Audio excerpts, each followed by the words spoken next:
President Trump has agreed to a last-minute sit-down with top Democrat leaders Hakeem Jeffries and Chuck Schumer ahead of unexpected redo of the Senate vote tonight to avert a government shutdown. The purpose of the meeting is so that the president can assemble the four leaders, the two top leaders in both chambers, to come in and have this discussion. If Chuck Schumer decides and Hakeem Jeffries, Democrats, decide to shut the government down, he's responsible for determining which services are essential, which employees are essential. And that's a big task. It's a burden that can easily be avoided if the Democrats will just apply common sense and do the right thing. Joining us now to react is Arizona Congressman Andy Biggs. Congressman, there are still a few issues on the table, but what are the main issues that need to be resolved at that meeting in order to avert a shutdown? Well, basically, the Democrats have said they're going to vote no, and they want to actually restore health care to illegal aliens. And so that's a big deal. That's a lot of money. And it's something that's antithetical to actually most Americans right now. So that's a big issue. That's their biggest issue right now. And the Republicans passed it out of the House, the CR already, and it passed. It didn't pass out of the Senate, but all Republicans voted for it. So it just needs a few Democrats to come over and vote for it. And right now, the Democrats are trying to leverage everything they can, but they're the ones who are going to cause a shutdown, I got to tell you. Congressman, what do you think the outcome of this meeting will be? Well, I think the president's going to tell them, you have military people that we want to make sure everybody gets funded.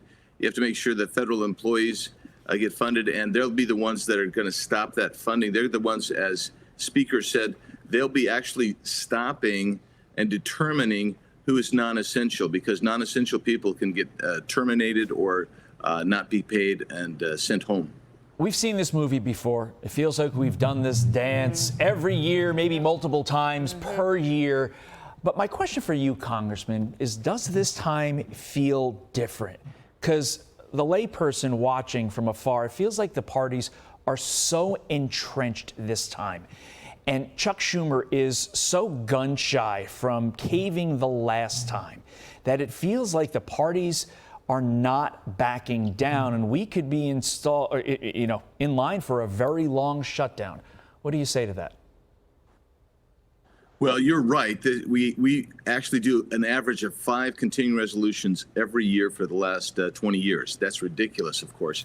But I think I would say that the Democrats, it seems performative on the part of the Democrats, and I'll tell you why. It's because I think that the shoe's on the other foot now. They're the ones that are going to be the ones blamed for the shutdown. They know they're going to be blamed for the shutdown, and I would say that you might get a 3 to 7 day shutdown, and then they come to the table and say, okay, we're just going to do it. Because in reality, what the Republicans have done is they've said, we're going to give you 7 weeks. We can continue to do the appropriations process during that 7 weeks. We can continue to negotiate, but give us 7 weeks.